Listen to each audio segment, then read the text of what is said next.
mag-alala na kahit medyo may kamahalan ng konti, meron tayong mga iba't ibang tips na may share sa kanila para may mga garlic alternatives sila, di ba? That's right. Tama ka dyan, Donita. Mayroong pwedeng ipalit sa bawang na halos kapariho ng lasa na di tulad nitong kinchay or ating chives, yung garlic chives kung tawagin, or kinchay, na pwede nating i-alternative doon para magkaroon ng lasa at hindi malangsa yung ginagawa. Correct. So, paano? Oo.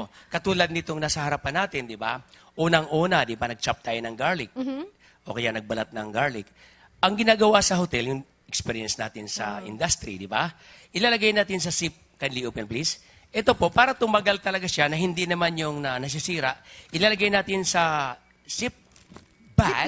Ziplock ba Or tawag plastic nito? bag. Wala kasi sa amin to eh.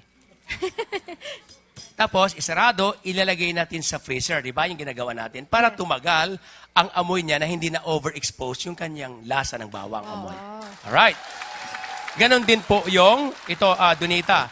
Yan. Kapag gusto mong ma-preserve ng matagal, kasi nagmo-mold yan eh, pag nasa labas lang.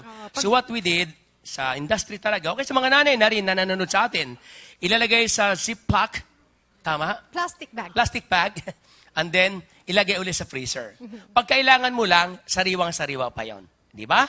At ito yung chopped na garlic. Ilalagay lang natin dito sa frying pan, tapos lagyan ng maraming mantika, at yon, isusutay lang natin ng dahan-dahan. Isusutay natin na hindi naman po Donita overcook, di ba? Yes, kasi kasi pag overcook, papait. Yes. So, blanch lang natin dyan. Pagkatapos i-blanch, palambigin muna at ilagay natin sa container. So, makatipid ka na. Yes. Tibuksan natin. Parang ganito na itsura niya. Hahaluin mo.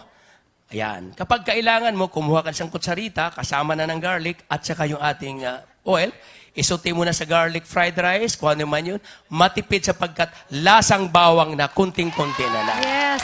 Ito ba ay ilalagay sa ref or pwede rin wala? Pwede rin wala, no? Yes. Nasa labas lang.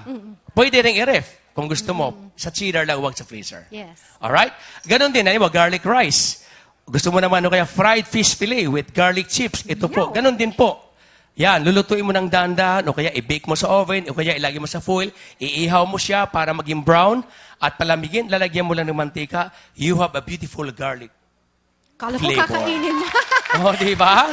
At saka kung nagtitipid tayo, pati yung oil or Oil, yung may mantika, lasa na. may lasa Yes. na rin yun eh. Oo. So, mas tatagal yan. Tama yan. O yan, Okay. panalo yan, chef.